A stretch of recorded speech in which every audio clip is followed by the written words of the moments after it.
Do you, all of my wicked disciples, have a place you can genuinely call home? Somewhere when you can say, "Fuck the world, this is my spot."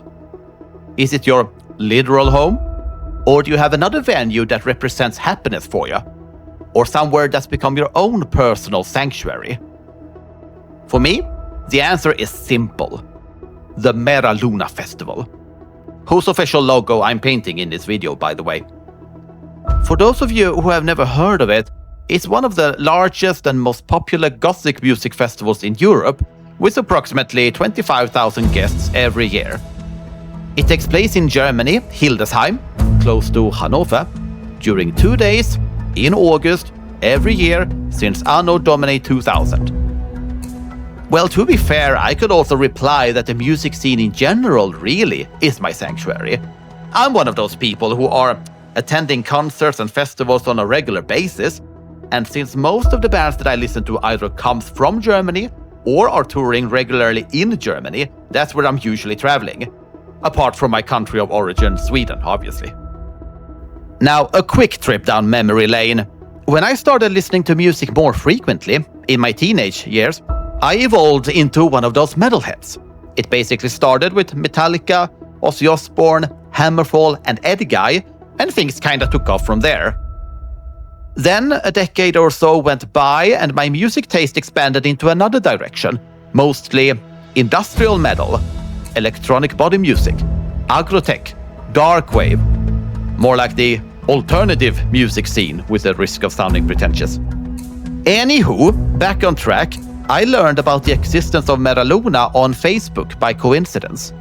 There was an ad about it, and that particular year, 2013 to be exact, several bands that I had recently become obsessed with, and that I was already dreaming of seeing live at least once, were scheduled to perform, and those included Blutengel, The Crew Shadows, Gothminister, and Eisenfunk.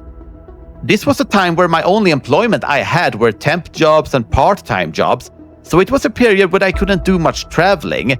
But even so, I saved every single penny I could muster, and finally I went there with a dear friend of mine.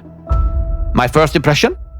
Well, the only big festival I've had experience with before this was Sweden Rock Festival, and in comparison, Mera Luna was much smaller. But I didn't necessarily feel this was a bad thing. Also, before this, I hadn't been to a music event where people put this much effort into self-expression, which was a pleasant surprise. In general, it felt good to be there, and I remember thinking, I will probably go back here again someday. Then another 2 years went by where I couldn't make it, again because of my job situation. But then that situation drastically improved and I returned in 2016. This time, the impression was different. There was another feeling, another reaction, something deeper. And since then, I vowed to go back every single year. You see, that place is the closest thing to magic I will ever be able to believe in. This is that one weekend of the year that's sacred to me, more important than any other festival, any event, any gathering, any holiday. It symbolizes many things for me. Freedom is one of them. This culture, this music scene, this way of life that Mera Luna represents. It's the opportunity to free yourself from the chains of society's bullshit expectations and judgmental eyes. The style of the bands that performs every year are focusing on the darker side of music, or the alternative, or strange, or spectacular. It can be anything from the vampiric aesthetics of Blutengel, the aggressive electro of Osiko, the industrial explosives of Combichrist, the pagan melodies of Heilung, the angelic symphonic metal of Within Temptation. That's the kind of music that you can expect there. Also, that's what I see when I look at all the crowds in this festival. A black ocean of leathery metal, military industrial, vampiric goth, and epic medieval. All of it in a melting pot of happiness and life. People screaming along to all the lyrics, or just headbanging, or dancing in a trance, or just standing and listening calmly. You can see it all there, and you can also be anything you want. And no one is judging you, because the person standing next to you is probably even crazier than you are. The thing is, a lot of times I've been traveling alone, mostly because a lot of my friends don't have the same refined music taste as I do. But still, I never feel alone over there. 25,000 strangers and you always feel welcome. In fact, even though I suck at speaking German, I have made some friends there anyway. It's that easy to find like-minded, kind-hearted people there.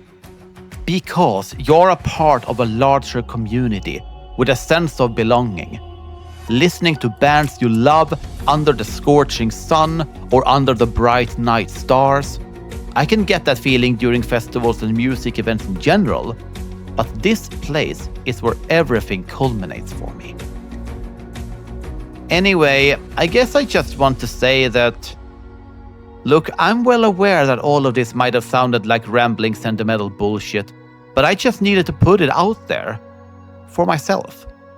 With the exception of creating art, being involved in this music culture is what gives me the biggest sense of peace and belonging, and Meraluna is in the center of it. It's a unique world of eccentric beauty and dark musical harmonies that welcomes free-spirited people everywhere and collects them in a black ocean of kinship and the love of life. And I will always come back. Always. So, have you ever been to Meraluna? Or have you been thinking of going? Please feel free to share your thoughts in the comment section. And I will finish today's sermon with a certain lyric, and if you know, you know. Clad in black we roam the night, longing for the silver light, from the cradle to the tomb, in the dark heart of the moon.